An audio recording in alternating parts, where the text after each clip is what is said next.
le Second Empire.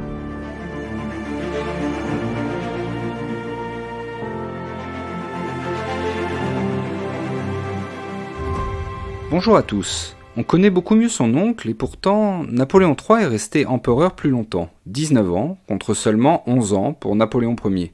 Comme son oncle, il installe de force un régime autoritaire, qu'il va tenter un peu tardivement de libéraliser.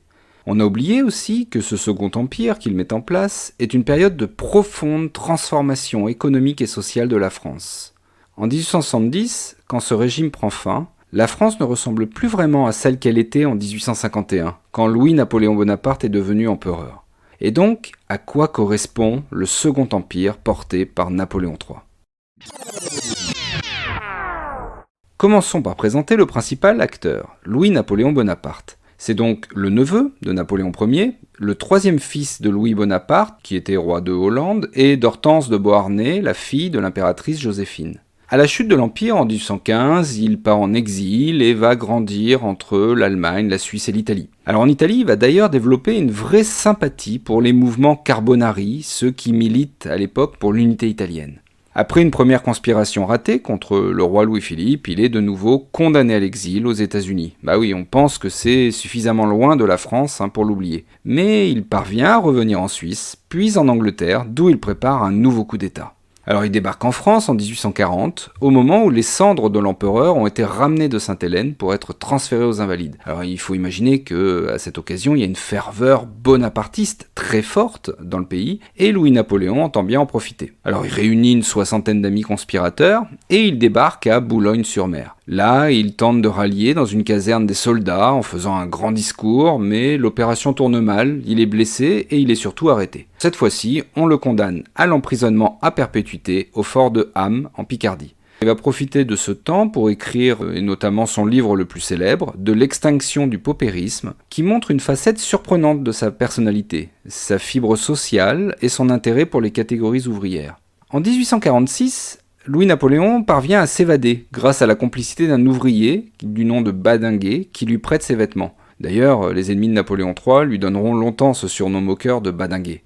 Il revient à Londres jusqu'à la Révolution de 1848 qui met fin au règne de Louis-Philippe. Et pour lui, c'est le moment de rentrer en France et d'avoir enfin la carrière politique qu'il souhaite. À la faveur des élections, il est élu député et va siéger à l'Assemblée nationale. Rappelons qu'en 1848, la France connaît la deuxième république de son histoire. Au départ, celle-ci se montre très fraternelle, égalisatrice. On peut citer le suffrage universel masculin, le droit au travail, l'abolition de l'esclavage. Mais les luttes sociales et politiques entre les socialistes les plus radicaux et les conservateurs entraînent assez rapidement une crispation du régime.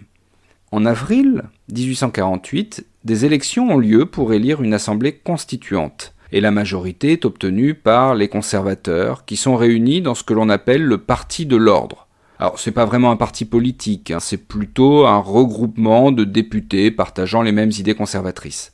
Après les élections d'avril 1848, donc déçus par ce résultat, les ouvriers organisent des manifestations massives pour mettre l'Assemblée sous pression. En juin, Paris se couvre de barricades, et la répression est terrible. Sur les barricades même, une centaine d'insurgés sont tués, et par la suite, des milliers vont être exécutés sommairement ou emprisonnés. Les principaux dirigeants ouvriers sont arrêtés ou contraints à l'exil. En fait, la partie la plus conservatrice de la France est très inquiète face à ces événements. C'est dans ce contexte que le Parti de l'Ordre, dont nous avons déjà parlé, choisit Louis-Napoléon Bonaparte comme candidat pour devenir président donc de la Deuxième République. L'idée des responsables de ce Parti de l'Ordre, c'est d'utiliser le prestige du nom Bonaparte. Et ils pensent d'ailleurs que le jeune Bonaparte sera une marionnette assez facile à manipuler. Comme le dit Adolphe Thiers, c'est un crétin qu'on mènera. Mais la suite leur montrera qu'ils se trompent. Et lourdement. Le 10 décembre 1848, Louis-Napoléon Bonaparte est donc finalement élu au suffrage universel pour un mandat unique de 4 ans, avec près de 75% des voix. Rapidement, il va montrer un goût pour le pouvoir. Il cultive sa popularité et il cherche à apparaître comme un arbitre entre le peuple et cette république de plus en plus conservatrice. Mais l'appétit pour le pouvoir se heurte à la constitution de la Deuxième République qui lui interdit de faire un second mandat.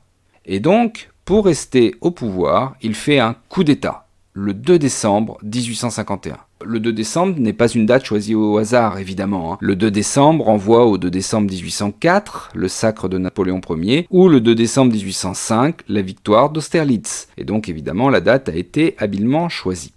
Ce coup d'État ne va pas se faire sans résistance. Il y a une insurrection à Paris qui va être matée dans le sang, 400 morts à peu près, et cette répression montre que le nouveau régime sera autoritaire. On peut raconter l'histoire du député Baudin, qui essaye d'entraîner les ouvriers avec lui dans la défense de cette république. Alors il fait un grand discours, il cherche à les convaincre et les ouvriers ironisent en lui disant qu'il cherche surtout à conserver ses indemnités de député, 25 francs par jour. Et là Baudin dit aux ouvriers « Demeurez encore là un instant, mon ami, vous allez voir comment on meurt pour 25 francs. » Il monte à la barricade et il est tué sur le coup par les soldats chargés de rétablir l'ordre. Alors il y a aussi des soulèvements en province, mais là aussi une répression ferme qui va les faire s'éteindre les uns après les autres. En fait, l'armée est clairement en faveur du nouveau pouvoir. Alors Louis-Napoléon Bonaparte entend faire valider par le peuple ce changement politique. Bon, l'idée c'est de lui donner une apparence démocratique. Après avoir rétabli le suffrage universel, il organise donc un plébiscite, c'est-à-dire le vote du peuple, par oui ou par non, sur un projet qui est présenté par le pouvoir. Bon, le terme plébiscite, après le Second Empire, va être très connoté négativement et va être remplacé progressivement par le terme référendum. Bon, le plébiscite en tout cas qu'il propose au peuple porte sur le passage du mandat du président de 4 à 10 ans. Il faut imaginer pour ce vote, le climat de répression donc, et la fraude très importante. On peut juste citer le fait que seuls les bulletins oui sont imprimés, les bulletins non doivent être écrits à la main. Les conditions du vote sont très orientées, on peut citer 2 exemples. Seuls les journaux proches du nouveau pouvoir sont autorisés, et les listes électorales ont été rectifiées depuis le coup d'État, les opposants ne peuvent plus voter par exemple. Le résultat, c'est 75% de oui. Louis-Napoléon Bonaparte devient alors le prince-président. Mais ce n'est que la première étape. En novembre 1852, il propose de rétablir l'Empire. Et cette fois-ci, le plébiscite obtient 96% de oui. En 1952, donc, le 2 décembre, et oui encore, Louis-Napoléon est proclamé empereur des Français sous le nom de Napoléon III. Et donc, dans ce Second Empire, les ministres et les députés sont aux ordres de l'empereur, qui a de très larges pouvoirs. Cet empereur s'appuie sur les conservateurs, le fameux parti de l'ordre, pour gouverner. Et au départ, la tendance est à la répression, au contrôle. On augmente les effectifs de la police. On envoie des milliers de personnes, dont un grand nombre d'opposants politiques, au bagne, à Cayenne ou en Algérie.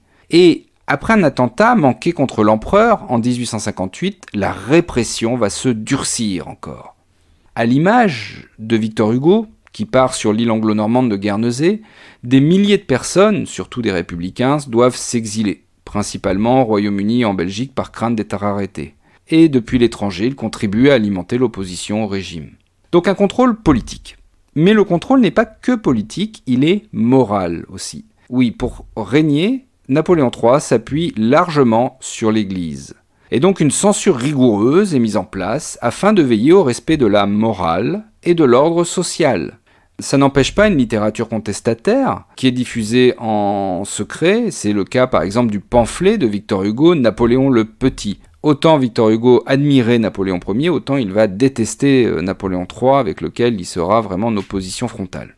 Donc en résumé, ce Second Empire est un régime autoritaire, c'est-à-dire un régime politique dans lequel le chef de l'État concentre beaucoup de pouvoir, laissant peu de place à l'opposition et dans lequel les libertés fondamentales sont niées ou menacées. Alors évidemment, en parallèle, la propagande offre une image parfaite du souverain, bienfaiteur et à l'écoute des Français. Et un bon père de famille en plus. En 1853, Napoléon III épouse ainsi Eugénie de Montijo qui lui donne un héritier, le prince impérial, en 1856. Et la continuité dynastique semble assurée.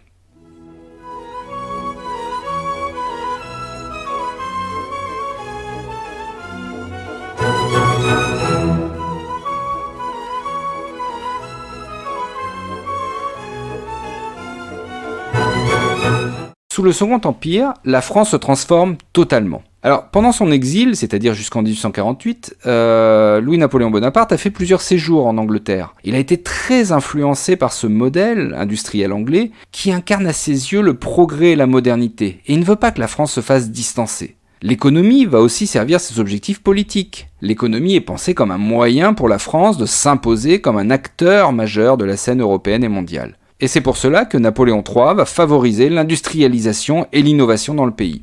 Pour attirer les capitaux nécessaires au développement des usines qui sont de plus en plus coûteuses à cause des machines qu'on y place, on va créer des banques. Ces banques financent donc des grandes entreprises qui se développent.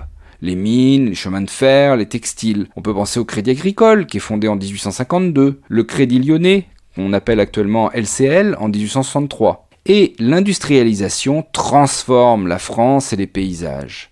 Les villages deviennent des villes, des régions industrielles se créent autour des sites miniers. Oui, le charbon est essentiel pour produire de la vapeur et faire tourner les machines. Les lignes de chemin de fer se multiplient. Les trains permettent de faire circuler plus rapidement les biens de consommation. Alors à propos des trains, le réseau principal, qui est en étoile autour de Paris, est achevé en 1857. Et l'exploitation du réseau est partagée ensuite entre des compagnies privées, la plus célèbre étant PLM, Paris-Lyon-Marseille.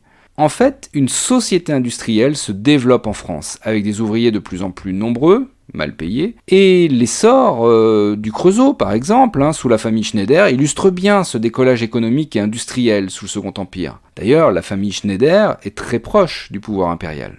Alors, transformation des paysages, transformation de l'économie, transformation des villes aussi. Les villes deviennent des lieux de la modernité. Elles attirent une population venue de plus en plus des campagnes avec un exode rural qui se renforce pendant le Second Empire. Et, au premier chef, Paris. Napoléon entend faire de Paris la capitale de la modernité, tout en affirmant aussi son autorité sur une ville qui est souvent turbulente et qui n'hésite pas à recourir aux barricades pour s'opposer au pouvoir. Et donc il va moderniser radicalement la capitale et confier cette tâche au préfet de la Seine, Haussmann. Et donc sous l'initiative du préfet Haussmann, entre 1853 et 1870, la ville de Paris est totalement métamorphosée. On va percer des grandes artères, les grands boulevards, les avenues, on va moderniser les équipements collectifs, l'eau, le gaz, les égouts, on va développer les espaces verts, le bois de Vincennes et de Boulogne, et on va construire des logements selon une nouvelle norme architecturale et urbanistique.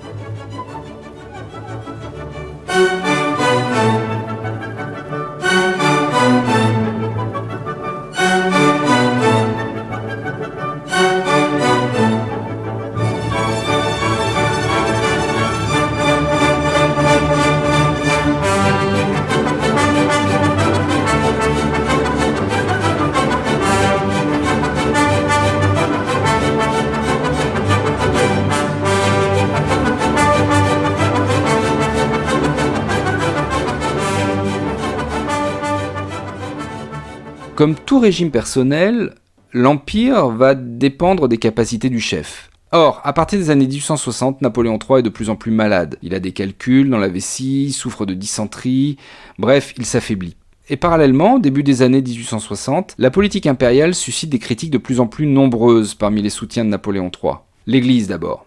Alors, l'Église ne supporte pas la politique italienne de l'empereur, qui est très défavorable au pape. Alors, petit rappel, Napoléon III a soutenu l'unité italienne en envoyant des troupes françaises lutter aux côtés du Piémont contre les Autrichiens. Alors, je vous renvoie, si le sujet vous intéresse, à un épisode du podcast sur l'unité italienne. Mais cette unité italienne menace les États du pape qui se trouvent au centre du pays. Et donc, cette hostilité vis-à-vis des États du pape crispe les catholiques contre Napoléon III. Deuxième opposition, celle des conservateurs. Alors pourquoi ? Parce qu'ils contestent la politique de libre-échange, les mesures sociales qui vont être prises en faveur des ouvriers, et surtout le coût de la politique extérieure. Napoléon III s'engage à l'extérieur sur toute une série d'opérations, comme la malheureuse expédition du Mexique en 1867, où la France a voulu imposer un empereur, Maximilien de Habsbourg, à la tête du pays pour en faire une zone d'influence. Bon, ça s'est mal passé, la République mexicaine a résisté à une ingérence extérieure, une guérilla s'est déclenchée qui aboutit au retrait des forces françaises rapidement et finalement l'exécution de l'empereur Maximilien. En fait, politiquement, à chaque élection, les plus libéraux et les républicains progressent en voix. Alors face à cet affaiblissement physique, face à ces oppositions de plus en plus importantes, l'empereur va céder, en donnant plus de pouvoir aux assemblées, en libéralisant la presse, et même en octroyant le droit de grève en 1864. Mais c'est très dangereux pour un régime autoritaire d'octroyer des libertés. Car loin de s'éteindre, les critiques redoublent, et la presse se déchaîne. Les élections législatives de 1869, ainsi, sont un échec pour le pouvoir, qui perd 1 million de voix. On a une poussée électorale des bonapartistes les plus libéraux et surtout des républicains. Alors en réaction, Napoléon III va accepter une évolution parlementaire du régime. Les ministres, par exemple, seront désormais responsables devant les députés. Et surtout, l'empereur demande à un ancien républicain, Émile Ollivier, de composer un gouvernement représentatif de la majorité élue. Le plébiscite du 8 mai 1870, qui porte sur cette libéralisation du régime, est un succès pour le pouvoir impérial. Mais en fait, c'est un paradoxe. Cette libéralisation, elle va trop loin pour les partisans d'un régime autoritaire et pas assez pour les républicains. De toute manière, les événements vont décider de la suite. Oui, cédant à une provocation de la Prusse, la France va lui déclarer la guerre. Et la défaite française de Sedan entraîne la déchéance de l'empereur, prisonnier des Prussiens, et surtout la proclamation de la Troisième République le 4 septembre 1870. Ce nouveau régime, né de la défaite, va alors chercher à s'imposer auprès des Français. Mais c'est une autre histoire. Si vous avez aimé ce podcast, n'hésitez surtout pas à en parler autour de vous, à partager les liens vers les épisodes, à en parler pourquoi pas sur les réseaux sociaux, et à laisser une note éventuellement ou un commentaire sur Apple Podcast. Non seulement ça fait plaisir, mais ça permet surtout à de nouveaux auditeurs de pouvoir le découvrir. Et à très bientôt pour une nouvelle page d'histoire.